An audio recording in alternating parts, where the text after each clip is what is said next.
Baik, selamat pagi para mahasiswa mata kuliah perekonomian Indonesia. 2 minggu lalu dan seminggu yang lalu kita sudah mendiskusikan mengenai beberapa bentuk analisis perekonomian Indonesia dengan menggunakan 7 neraca yang sudah dipresentasikan. Dan data yang dipresentasikan saya kira sudah sebagian besar itu memenuhi kualifikasi yang dimaksudkan sebagai neraca, baik itu neraca pendapatan, kemudian neraca moneter, kemudian neraca fiskal, dan turunannya ada neraca arus dana, ada neraca input output, kemudian ada neraca sosial ekonomi dan neraca perdagangan atau neraca pembayaran. Nah, setiap neraca itu menampilkan dua sisi gitu ya, pemasukan dan pengeluaran, pendapatan dan pengeluaran, dan aktiva pasifa dan sebagainya yang masing-masing bisa dianalisis di dalam memahami ekonomi Indonesia. Tetapi hal yang juga menjadi penting untuk dipahami adalah apa yang disebut sebagai transformasi ekonomi. Nah, hari ini kita akan bicara tentang transformasi ekonomi untuk melanjutkan analisis ataupun juga menggunakan neraca itu untuk menganalisis perekonomian Indonesia. Nah, apa yang kemudian harus kita pahami dengan transformasi? Nah, saya menyiapkan slide gitu yang bisa saya bagikan. Nah, silakan Anda lihat di situ bahwa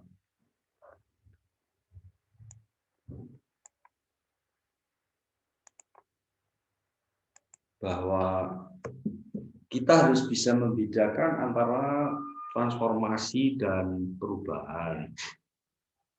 Jadi seringkali memang di dalam praktek kita menggunakan istilah ini secara bergantian atau saling menggantikan. Bahwa transformasi ya perubahan, perubahan ya transformasi. Sebenarnya tidak ada yang keliru atas itu, tetapi memang harus dipahami secara lebih mendalam bahwa tidak selalu perubahan itu menghasilkan transformasi.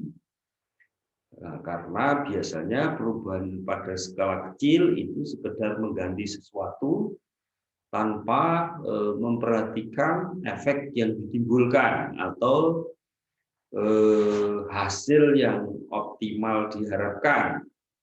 Ya, jadi perubahan belum tentu transformasi. Tetapi kalau kita bicara transformasi, ada aspek-aspek perubahan di dalamnya yang kemudian menghasilkan sesuatu yang permanen. Nah, inilah yang harus kita pahami mengenai transformasi. Transformation is a process of changing. Ya, jadi sebuah proses perubahan-perubahan. Ini adalah sebuah operasi atau aturan yang mengubah satu struktur menjadi struktur lain. Seperti misalnya ada penggabungan, ada relokasi atau pemindahan alokasi atau lokasi dari sesuatu, kemudian ada hal yang kemudian terhapus di situ, ada yang termarginalisasi di situ, yang kemudian memberikan manfaat bagi orang lain yang relatif permanen. Jadi transformasi itu cenderung dilihat sebagai sebuah perubahan yang menyeluruh, ya, perubahan total. biasanya menjadi sesuatu yang tampilan atau kegunaannya itu lebih baik.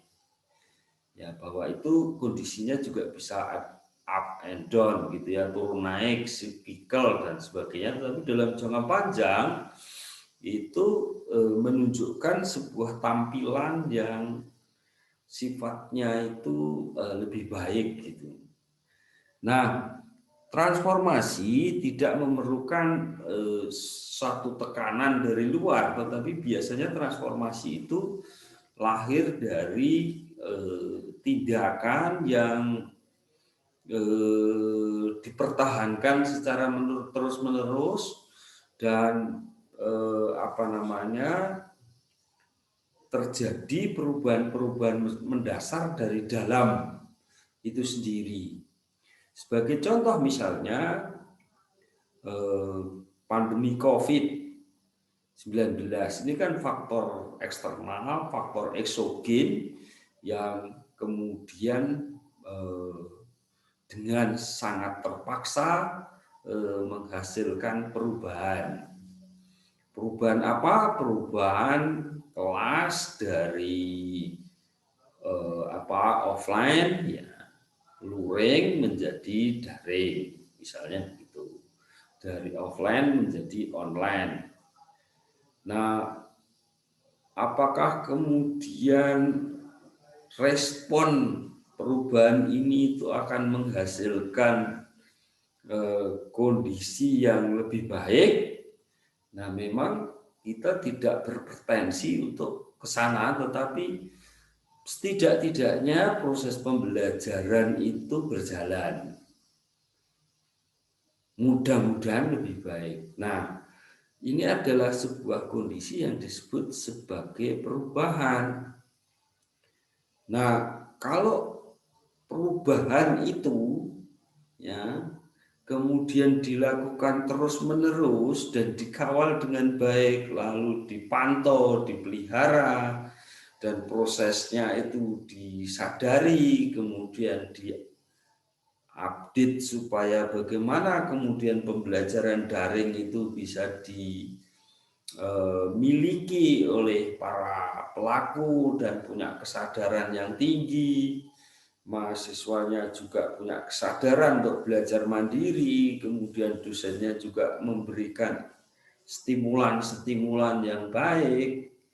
Nah, lalu itu kemudian bisa berkelanjutan, maka kemungkinan akan ada transformasi.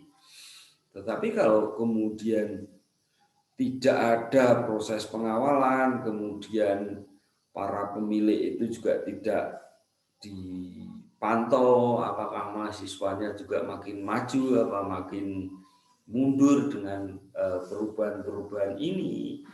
Nah, belum tentu ini kemudian akan menghasilkan sebuah proses transformasi. Jadi jelas bahwa yang namanya perubahan itu sekedar menggantikan, tetapi belum tentu mempunyai tendensi pada perubahan hasil gitu. Sementara transformasi itu biasanya berpikir pada aspek bahwa sifat dari perubahan itu besar dan signifikan gitu.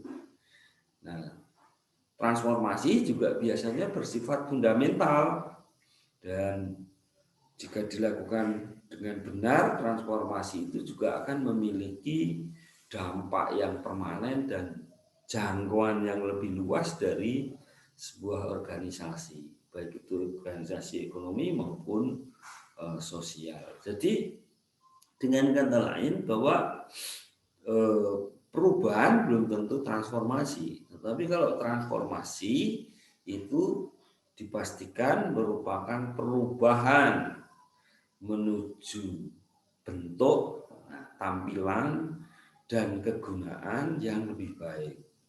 Meskipun juga bisa saja terjadi transformasi yang menurun, di mana tampilan atau kegunaan itu menjadi lebih buruk. Nah, para ahli-ahli ekonomi sudah memikirkan model transformasi di dalam perekonomian itu. Ya, misalnya terkait dengan transformasi ekonomi. Nah, transformasi ekonomi itu adalah upaya untuk menghasilkan perubahan atau mengubah dari ekonomi yang kurang maju menjadi ekonomi yang lebih maju. Dari perekonomian dengan sistem tradisional menuju perekonomian yang sistemnya itu lebih modern. Pengertian modern itu diharapkan sebuah bentuk baru yang lebih baik. Nah, sehingga hal lain yang harus kita pahami, transformasi adalah sebuah proses dan seperti halnya kehidupan, ada sejumlah atau banyak kondisi yang up and down atau cyclical. Kadang di puncak, kadang juga di posisi yang terendah dari sebuah proses transformasi. Nah, itulah yang kemudian disebut sebagai transformasi. Nah, transformasi di dalam ekonomi itu dipahami juga sama, yaitu bahwa transformasi ekonomi tradisional menuju modern, seperti yang tadi saya katakan. Nah, ada hal yang di situ bisa kita amati, yaitu pertumbuhan ekonomi dari sebuah perekonomian. Bagaimana pertumbuhan ekonominya? Nah, kalau kita lihat data pertumbuhan ekonomi itu kan mengalami turun naik, ya, up and down, tons of up and down. Nah, maka juga di dalam setiap transformasi itu ada sebuah masa transisi, ya, satu masa yang mencerminkan kondisi yang transisional, perubahan yang belum pasti, apakah kemudian akan membaik, apa menjadi lebih buruk. Ini adalah satu kondisi yang perlu diamati di dalam transformasi struktural. Nah, banyak orang mendekati transformasi struktural itu di dalam misalnya aspek proses akumulasi. Akumulasi apa? Akumulasi kapital, akumulasi investasi misalnya begitu. Nah, ini juga bisa dilihat dari pola investasi yang dilakukan di dalam sebuah perekonomian. Tetapi juga itu bisa diamati dari bagaimana peningkatan pendapatan atau peningkatan produksi, ya, peningkatan pengeluaran yang dimiliki oleh masyarakat. Nah, kemarin di neraca pendapatan itu sudah bisa kita lihat dari ke waktu itu peningkatan pendapatan itu dari sektor mana, sektor apa saja, dan perubahannya itu mengarah kemana, ya, bergeser kemana. Jadi ada proses pergeseran yang dihasilkan dari sebuah proses transformasi. Tetapi juga bisa dilihat dari pendapatan per kapita. Berikut juga distribusinya. Apakah distribusinya makin merata atau makin tidak merata? Nah, ini adalah kondisi transformasi yang terjadi di dalam perekonomian. Nah, transformasi itu juga bisa dilihat dari aspek struktur permintaan, ya, dari sisi struktur permintaan. Nah, pendekatan permintaan itu berarti dari sisi rumah tangga konsumsi, ya, di mana rumah tangga konsumsi itu bisa dilihat dari sisi income-nya, dari sisi pendapatannya, dari sisi pengeluarannya gitu. Yang sisi permintaan ini itu ada pergeseran apa tidak dari konsumsi makanan bergeser ke non makanan. Nah, itu ada di dalam teori Engel ya mengenai elastisitas pendapatan, di mana semakin maju sebuah masyarakat itu bergeser dari makanan ke non makanan. Nah, pola ini apakah terjadi di dalam perekonomian? Nah, itu bisa dilihat dari pergeseran konsumsi rumah tangga itu dari konsumsi makanan ke konsumsi non makanan. Kalau elastisitas pendapatan itu semakin mengarah atau koefisiennya itu makin elastis menuju ke non makanan, maka boleh dibilang rumah tangga itu sudah mengalami pergeseran, tidak hanya memenuhi kebutuhan pangannya saja, tetapi sudah bergeser ke non makanan. Nah, ini adalah satu struktur masyarakat yang boleh dibilang makin maju. Nah, kemudian dari sisi produksi juga bisa diamati apakah perekonomian yang kemudian produksinya itu bergeser dari pertanian ke industri, kemudian bergeser ke sektor tersier, ya jasa misalnya. Lalu apakah itu juga disertai pada perubahan struktur ketenaga kerjaan, transformasi tenaga kerja? Nah, kalau tidak kan berarti ekonominya sudah bergeser ke industri, tetapi orang masih tertinggal di sektor primer misalnya. Nah, ini kan membuat kondisi di sektor primer itu tidak mengalami atau mengalami transformasi tetapi menurun. Sedangkan sektor industri belum mampu menyerap tenaga kerja, sementara ekonominya sudah bergeser ke aspek industri. Nah, kondisi ini berarti menghasilkan transformasi ekonomi tetapi tidak menghasilkan transformasi tenaga kerja.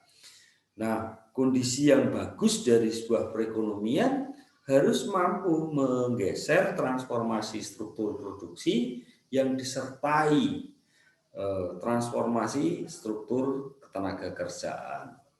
Nah, kondisi ini yang kemudian terus harus diamati di dalam perekonomian. Demikian juga apakah ada transformasi struktur perdagangan disertai juga dengan struktur tenaga kerja di sektor perdagangan. Nah, ini yang kemudian perlu dilihat dari sebuah perekonomian. Nah, maka nanti di dalam penulisan Anda, kita berharap ada dua data yang Anda jejerkan, Anda tampilkan, sehingga bisa dibaca. Transformasi ekonomi, apakah juga disertai transformasi tenaga kerja. Dan yang juga menjadi tidak kalah pentingnya, sebuah kondisi itu disertai juga dengan transformasi kelembagaan. Nah, kalau yang belum pernah belajar ekonomi kelembagaan itu memiliki beberapa bentuk level dari struktur. Ada yang menyangkut kebiasaan, ya budaya, norma yang berkembang di dalam masyarakat, itu yang kemudian disebut sebagai kelembagaan informal yang itu dihidupi oleh masyarakat gitu. Nah, kadangkala kelembagaan ini bisa tidak sesuai dengan kondisi yang diharapkan dari transformasi perekonomian. Misalnya norma kehidupan sosial yang begitu mengakar di dalam masyarakat.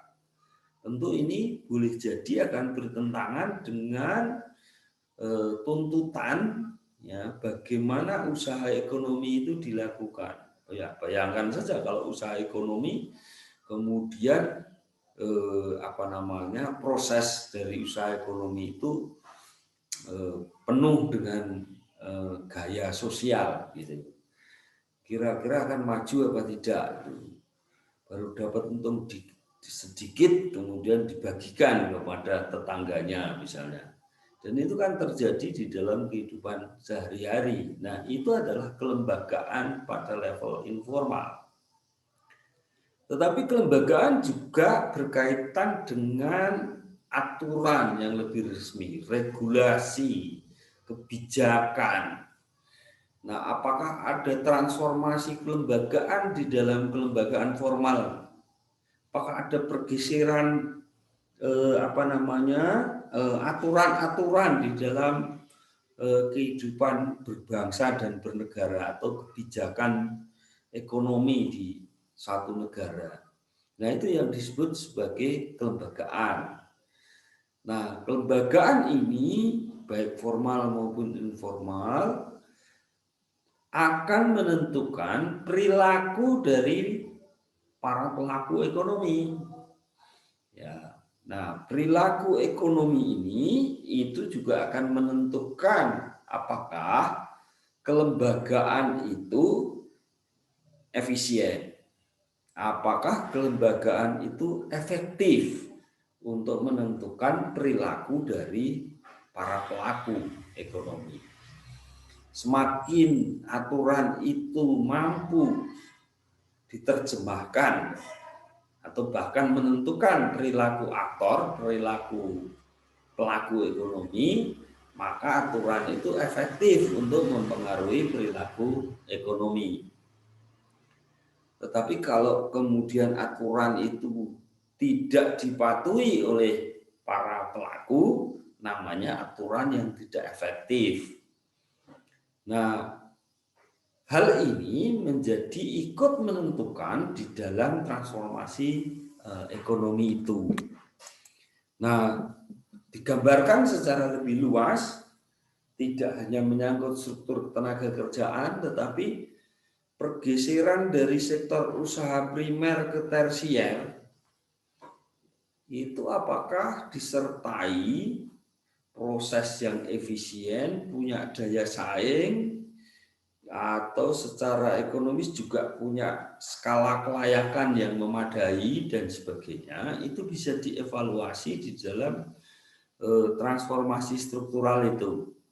Berdasarkan data-data Anda yang kemarin sudah dikumpulkan, mungkin ya ada sedikit beberapa kekurangan data, nah itu bisa dicari di pusat-pusat data yang sudah saya sebutkan melalui kuliah kita. Kemudian itu juga memang betul ditentukan oleh regulasi dan kebijakan, itu kelembagaan formalnya gitu. Lalu apakah itu akan mempengaruhi produktivitas? Nah, produktivitas itu bisa dipahami sebagai produk domestik bruto dibagi tenaga kerja.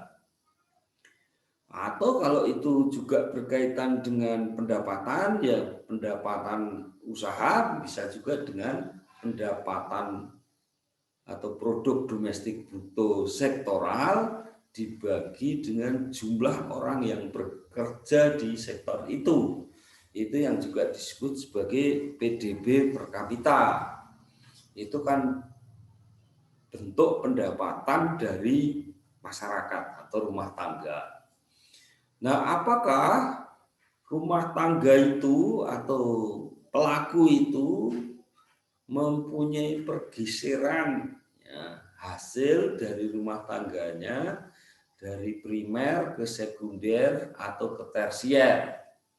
Lalu apakah perubahan struktur ekonomi itu disertai dengan perubahan ketenaga kerjaan, makin menurunnya kemiskinan, makin menurunnya ketimpangan, makin tinggi tingkat pendidikan, makin bergeser pola konsumsinya, tadi sudah saya katakan, apakah tingkat kesehatan dan gizinya membaik, apakah kondisi papan ya perumahan yang mereka miliki itu menjadi semakin baik. Nah, jadi sebuah perubahan ekonomi itu harus disertai dengan aspek-aspek lain yang juga harus berubah. Ya, nah perubahannya itu bisa mengarah ke positif, bisa ke negatif. Teman-teman punya cara untuk menilai seperti yang tadi saya katakan, kalau perubahan ekonomi terjadi tetapi ketenaga kerjaan itu tidak terjadi, bahkan porsinya lebih banyak di sektor primer, maka kondisi perekonomian itu belum menghasilkan transformasi yang baik. Demikian juga struktur ekonominya mengalami perubahan, tetapi kondisinya mengalami ketimpangan yang makin tinggi. Nah, berarti masih masalah. Perubahan ekonomi terjadi, gitu, tetapi kemiskinan masih cukup banyak. Nah, ini juga masih masalah. Nah, ini adalah tugas-tugas teman-teman besok untuk mengambil tema-tema ini gitu dan memperkuat ya data-data yang sudah kemarin dimiliki, sehingga kemudian setiap orang punya temanya sendiri-sendiri, mengurus temanya sendiri-sendiri, dan kalau mengurus dirinya sendiri, saya yakin tidak akan ada yang sama dari cara bahasa mengemukakan tulisannya dan sebagainya. Kalau nanti akhirnya tulisan Anda kok sama persis, ya berarti itu merujuk pada referensi yang sama, dan artinya teman-teman sedang melakukan plagiarisme. Maka kalau plagiarisme ya tidak akan saya nilai. Ya, jadi jelas ini tugas kita sangat jelas. Gunakan data-data terbarumu kemarin. Kalau kurang ya carilah di Biro Pusat Statistik atau Bank Dunia. Kemudian lihatlah pergerakan itu, apakah pergerakan ekonomi itu kemudian disertai perubahan-perubahan yang lain. Itu saya kira prinsip di dalam menganalisis ekonomi Indonesia untuk S1. Ya, yang S2, S3 tentu makin kompleks untuk melihat perubahan-perubahan itu. Mungkin ini masih bersifat sangat deskriptif di dalam menganalisis ekonomi Indonesia, tetapi itu adalah fondasi penting di dalam menganalisis ekonomi Indonesia. Dan saya kira lulusan S1 sudah harus bisa menganalisis ekonomi Indonesia meskipun levelnya masih deskriptif. Nah, tentu nanti di S2 harus ditingkatkan, di S3 juga harus ditingkatkan. Nah, selain hal-hal tersebut, sebenarnya para ahli ekonomi sudah menuliskan dan itu bisa Anda rujuk, misalnya soal aspek pergeseran ketenagakerjaan ya, dan pola investasi dari sektor primer, sekunder ke tersier itu sudah ditulis oleh Fisher di tahun 1935. Wah, sudah lama sekali ya. Dan ada pengikut-pengikut berikutnya, nah itu bisa ditelusur juga, bisa dicek juga. Kalau Anda searching di internet itu pasti sangat banyak yang sudah membahas tentang aspek ketenagakerjaan dan pergeseran tenaga kerja, kemudian dikaitkan dengan perubahan investasi di sektor primer dan sekunder tersier. Kemudian ada juga analisis transformasional yang basisnya adalah teknologi yang digunakan masing-masing sektor. Sektor pertanian, sektor industri, kemudian sektor jasa. Nah, teknologinya itu teknologi yang mana? Wah, sekarang kan pertumbuhannya teknologi digitalisasi. Nah, apakah itu kemudian dilihat pada aspek digitalisasinya atau masih pada level teknologi manufakturnya, pengolahannya, atau masih teknologi yang berkaitan dengan teknologi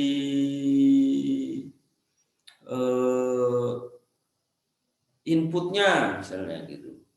Nah, aspek-aspek ini yang kemungkinan besar perlu bisa kita lihat pada masing-masing sektor.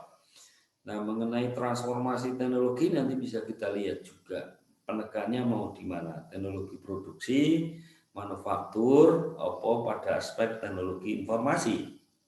Nah, bisa dilihat pada semua aspek itu. Seberapa besar teknologi digital dipakai untuk produksi pertanian misalnya, atau untuk pemasaran pertanian misalnya. Nah, itu adalah transformasi yang bersifat teknologis. Lalu bisa juga dari aspek permodalan investasi yang dilakukan. Ya, ini menyangkut akumulasi kapital. Ya. di mana transformasi struktural bisa dilihat dari laju akumulasi modal atau investasi.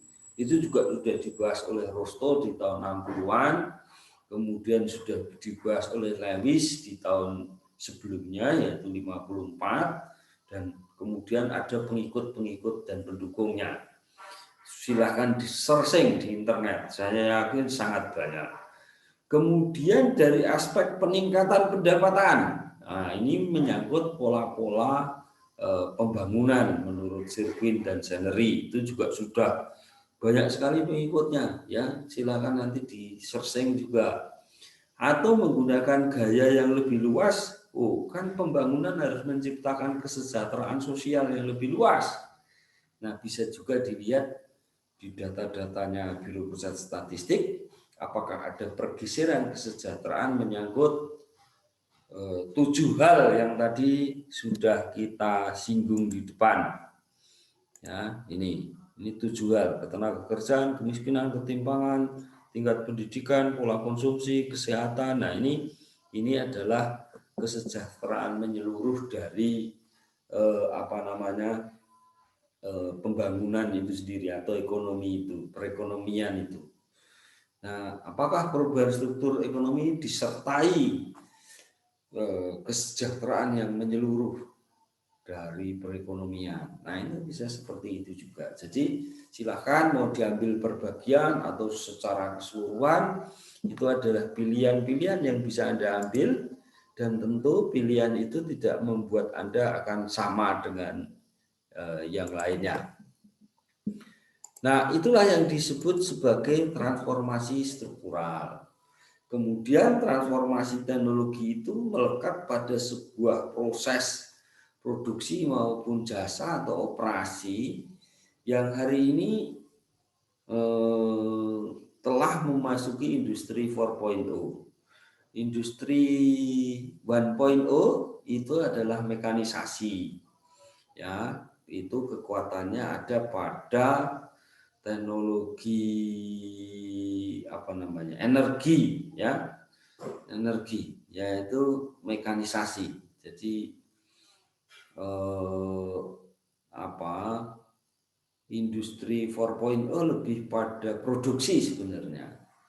Kemudian masuk berikutnya adalah industri pengolahan, ya, pengolahan.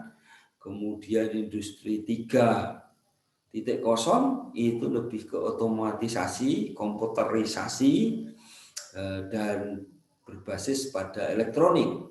Sedangkan hari ini itu adalah revolusi industri 4.0 yang berkaitan dengan IoT, Internet of Things, dan jaringan teknologi informasi. Nah, kemudian itu diimplementasi di produksi, di proses produksi, di marketing, ya, perdagangan dan sebagainya, yang membuat industri 4.0 ini kemudian mendominasi. Bahkan hari ini kita sedang didominasi juga dengan pembelajaran online ini. Nah, akhirnya industri 4.0 ini masuk ke semua lini, ya, baik sosial maupun ekonomi. Di ekonomi, ya, bisa kita lihat, ya, dari sisi perdagangan, dari sisi banking, dari sisi metode pembayaran, itu sudah masuk industri 4.0. Nah, sehingga teman-teman bisa juga mengambil angle transformasi teknologi perekonomian Indonesia. Baik itu dari sisi produksinya, dari sisi model otomatisasinya, bisa juga pada aspek jaringan, ya, yang bisa kita gunakan di dalam mendekati perekonomian Indonesia. Nah, hal yang tadi juga boleh saya sedikit bertajam, karena kita berada di negara Asia yang mempunyai karakteristik kelembagaan informal cukup dominan. Nah, kebanyakan dari usaha-usaha ini juga bisa kita lihat Karena jumlah pelaku usaha ekonomi di negara kita ini mayoritas adalah usaha menengah kecil, ya, usaha mikro kecil menengah (UMKM). Nah, karakteristik dari usaha kecil mikro itu cenderung lebih banyak dominasi sosialnya daripada sifat ekonomiknya.